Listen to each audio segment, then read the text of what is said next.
Our girl beating the shit out of the enemy. Yeah, buddy. Lightweight. Hello everyone. So what's up? Hoping everyone is healthy and putting the spotlight on me. Let's talk about my game. So in this video, I'm gonna showcase some new enemies. So the point is, we are going to make some new enemies without putting much effort in the art and make them fun to interact with using some good enemy behavior and mechanisms. The art style, we can come back to it later whenever we want, whenever we are happy with the enemy design and its mechanisms. So I created this lashing enemy which uses whip as a weapon. After importing it into the Unity and writing some code, I pressed play.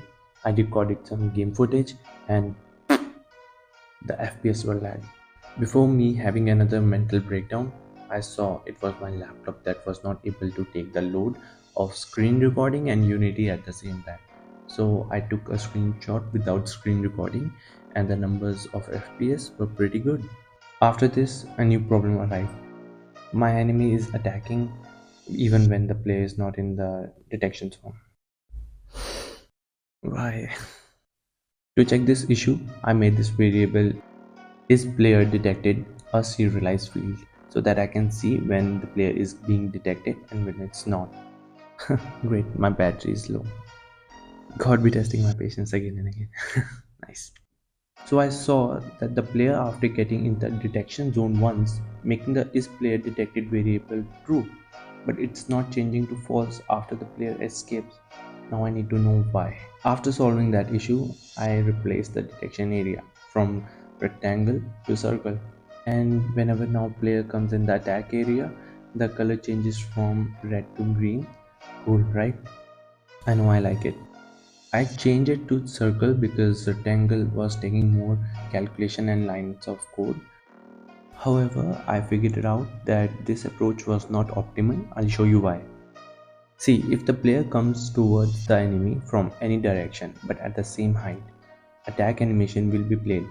But if the player is moving in the lower ground than the enemy and by chance comes inside the detection area, the enemy will perform the attack, which we do not want in this case. If there is a flying enemy, we can have that, but not now. Here you can see the practical example too, where we can adjust the height and width. Also, if you can see here, I checked the flip x-axis box because in my method flip enemy, the code was considering that the enemy is looking towards right by default. However, the sprite that I made was looking to the left. So the next issue that I faced, our sweet little whipping dude. He starts patrolling in mid-attack animation just because the player exits the attacking range. To overcome this issue, then I added a cooldown period in which the enemy will perform the attack completely and wait before patrolling. Otherwise, it looks super weird, but now it's all smooth and I'm happy. Now I added another feature in the enemy. This is chasing the player.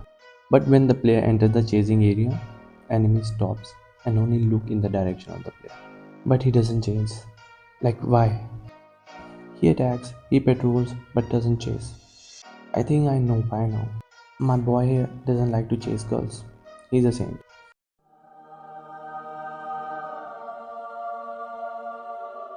Now, not he is only not chasing, but also getting seizures just by looking into a girl. After showing my boy some annotated videos, he's ready guys. First, I remove all the big chunk of code. Now, I'm simply checking the direction of player relative to my enemy, seeing the dot product between player and enemy, and verifying whether to flip the enemy axis or not. Then I'm simply comparing the distance between both and checking if it's 10f or more, then we are moving towards the player. Later I got to know that I don't even need that condition, so I removed it and now we have only 3 lines of code. Now when I test the enemy, all is good, but upon receiving damage, there is a function which squeezes the enemy to imply some visual inputs that the enemy is hurt, but it's shrinking too much. Reason? Local scale of the game object is set to 5. I wrote the program considering it is set to 1, so now I made some changes here so that it can be used dynamically again and again without causing any issues like these in future. Here you go, some more enemies that I created. Take a look.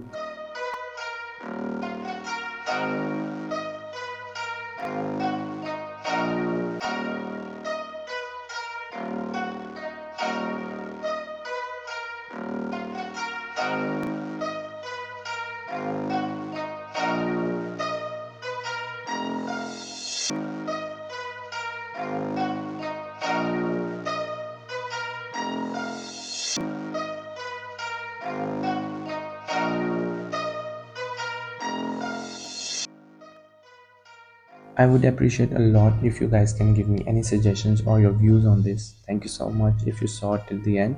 Every view, every like, every share matter.